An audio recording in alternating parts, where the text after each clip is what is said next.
Hey everybody, happy Tuesday. It's Tom. I'm at the Capitol doing a little business because, of course, the legislative session is well underway. In fact, hitting the home stretch. I thought I'd walk around here. Oh, look, here's Chairman Terry England, who, of course, is one of the main people responsible for your $1,000 bonuses. Thank you, Mr. Chairman. Thank you. Good to see you. Here we have a couple of friends of mine. Lori Sparks is right there. Lori. And then yeah.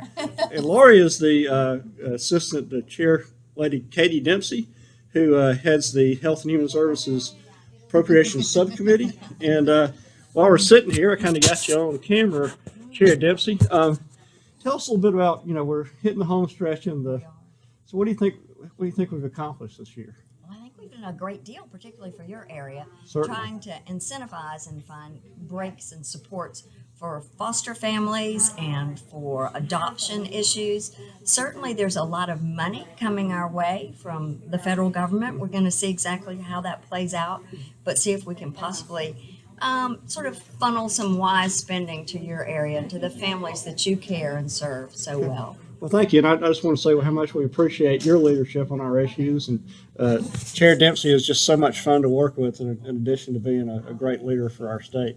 So is our director. He's pretty much a big champion for all of us. And look, here's another old friend of mine. And who are you, sir? Hey, what are you doing over here? I'm videotaping y'all for my Tuesday talk. Oh, well, good morning. Good to see you. Everybody knows Butch Parrish. Butch is a fine fellow, and I think you have some connection to some of our folks. I think I do. I think Yeah. you do. And I've known you a long time. Exactly. Good to see y'all. Thank you. Yeah, right. All right, guys. Well, we're going to go out and do the standard version of the Tuesday Talk now, but I just kind of wanted y'all to get a flavor of what's happening in the Capitol. It's really I think people know it's my most exciting, for me, it's the most exciting time of the year. It's like Christmas every day. So we'll see y'all later. All right, so back and move to a different section of the Capitol. Just kind of go over a few things with y'all this morning. Of course, it's still National Social Work Month. Still celebrating that till the end of the month. Also, yesterday had the great opportunity to go to the Mexican consulate in person, and we signed an extension of our memorandum of understanding with them. It's all, of course, part of our efforts to better serve our Spanish-speaking communities. We know that we have an obligation to serve all Georgians. Many of the children, of course, of these Mexican immigrants, for example, are U.S. citizens. So it's really an opportunity for us to really improve that relationship with this important Mexican consulate. Also, we got the Foster Caregivers of the Year Award nominations has been extended. The Caregiver Recruitment and Retention Unit is hosting its annual awards as always.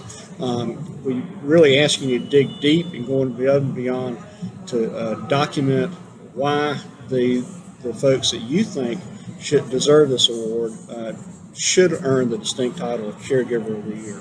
And please help us explain how they have helped children thrive despite the pandemic.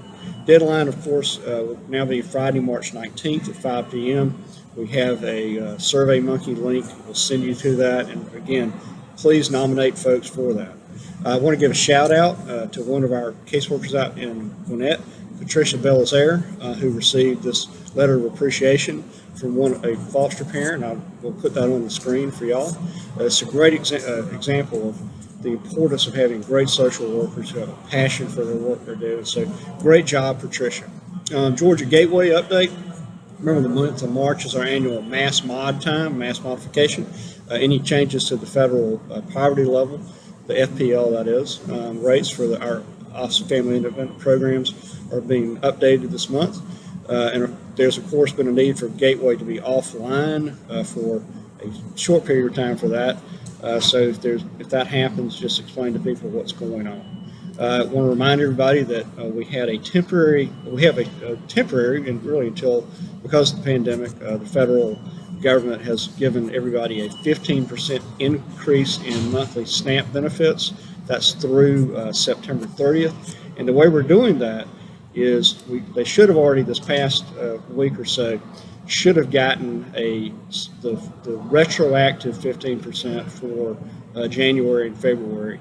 And then what we'll be doing going forward is they will get the first installment, which is the extra 15% toward the beginning of like April or May, to get the regular SNAP benefits in the middle of the month, and then get the P-SNAP benefits toward the end of the month, as we have been doing that.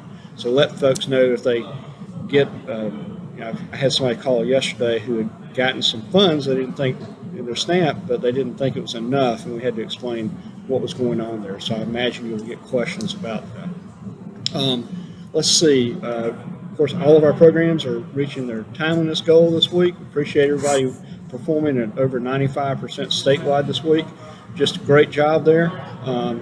Again, we, as you saw in my conversation with Chair Dempsey, that we're really well into the legislative session. It should end by March 31st, but we are making that final run to get a final budget. And as Chair Dempsey said, there will be additional federal dollars coming down through the Coronavirus Relief Act, the most recent one, and we'll have to figure out kind of what those dollars are and where they'll go. But at any rate, y'all have a great Wednesday, a great Tuesday, great rest of your week, and enjoy this nice spring weather. Thanks, bye.